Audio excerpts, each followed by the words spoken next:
¿Y si resulta que la Biblia es el libro sagrado que ha moldeado civilizaciones, inspirado guerras y consolado a millones, no es tan original como creías? ¿Y si te dijera que muchas de sus historias, símbolos y enseñanzas ya existían en religiones y mitologías mucho más antiguas? ¿Te atreves a seguir leyendo para descubrir los préstamos celestiales que podrían sacudir tus creencias? Prepárate para un viaje irónico y provocador a través de los misterios de la fe, donde la línea entre lo divino y lo humano se desdibuja. ¿Listo para resolver el enigma? ¡Vamos allá! Bienvenido a la Galería de Curiosidades, donde podrás disfrutar de las curiosidades de la historia, pasada, presente y futura. Suscríbete para ayudarnos a crear contenido de más historias fascinantes. El diluvio universal. ¿Una historia mojada de antemano? La historia del diluvio universal en la Biblia es una de las más dramáticas y conocidas. Noé, su arca y la lluvia que duró 40 días y 40 noches han capturado la imaginación de generaciones. ¿Qué pasa si te digo que esta historia ya había sido contada y con un guión sorprendentemente similar en la epopeya de Gilgamesh? En la versión mesopotámica, el dios Enlil decide inundar la tierra porque los humanos son demasiado ruidosos. Sí, en serio.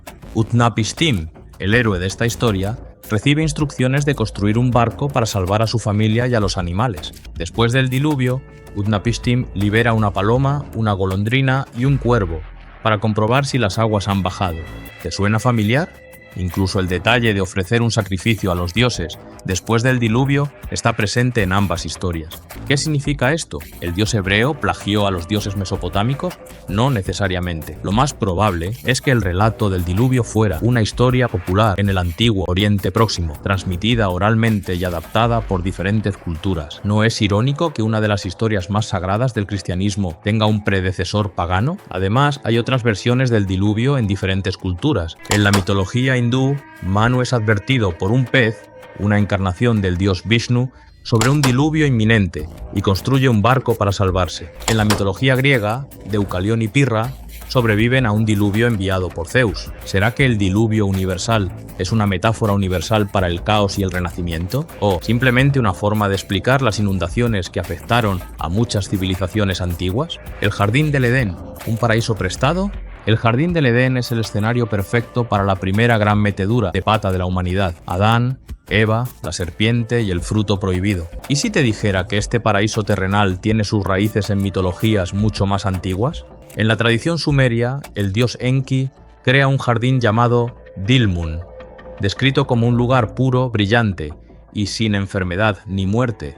En este jardín, Enki y su esposa Ninhursag viven en armonía hasta que Enki come unas plantas prohibidas.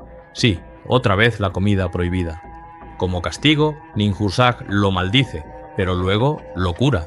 ¿No te recuerda a la dinámica entre Adán, Eva y Dios? Además, en la mitología griega, el jardín de las Hespérides guardaba manzanas doradas que otorgaban la inmortalidad. Hércules, en uno de sus 12 trabajos, tiene que robar estas manzanas. ¿Será que el fruto prohibido del Edén es una reinterpretación de estas manzanas doradas? ¿Qué significa todo esto?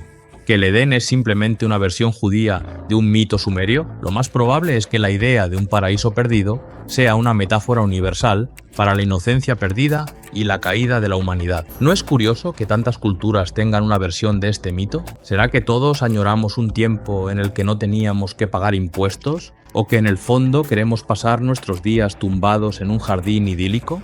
La resurrección, ¿un truco antiguo?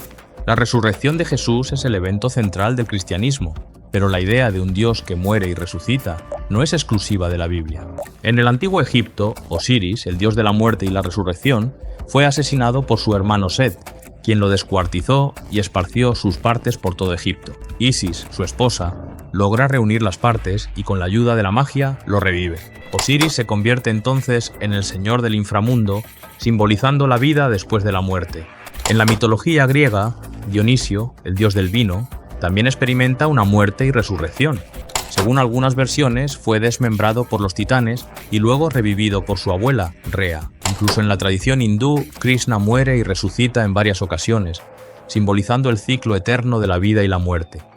¿Es entonces la resurrección de Jesús una copia de estas historias? Lo más probable es que la idea de la resurrección fuera la forma de expresar la esperanza en la vida después de la muerte, una idea que resonaba en muchas culturas. Los 10 mandamientos, un código legal reciclado. Los 10 mandamientos son considerados la base moral y legal del judaísmo y el cristianismo, pero el concepto de un código de leyes divinas no era nuevo. El Código de Hammurabi, creado alrededor del 1750 a.C. en Babilonia, es uno de los ejemplos más antiguos de leyes escritas. Este código, que consta de 282 leyes, cubre una amplia gama de temas, desde el comercio hasta la familia, y establece penas específicas para cada delito. Algunas de estas leyes se asemejan sorprendentemente a los principios bíblicos.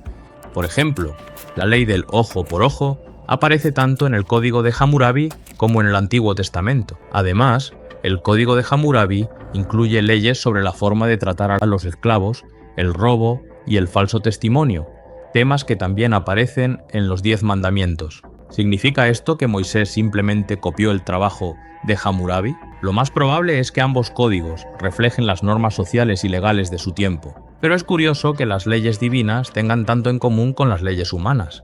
Es probable que la forma más eficaz de que la gente cumpliese con las normas fuese amenazarles con un ser superior.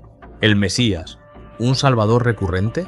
La idea de un Mesías, un salvador enviado por Dios para redimir a la humanidad, es central en el cristianismo, pero esta figura no es exclusiva de la Biblia. En la tradición zoroástrica, una de las religiones más antiguas del mundo, se habla de Saoshyant-Do, un salvador que vendrá al final de los tiempos para luchar contra el mal y restaurar el mundo. Saoshyant es descrito como una figura luminosa que traerá la resurrección de los muertos y la renovación del mundo.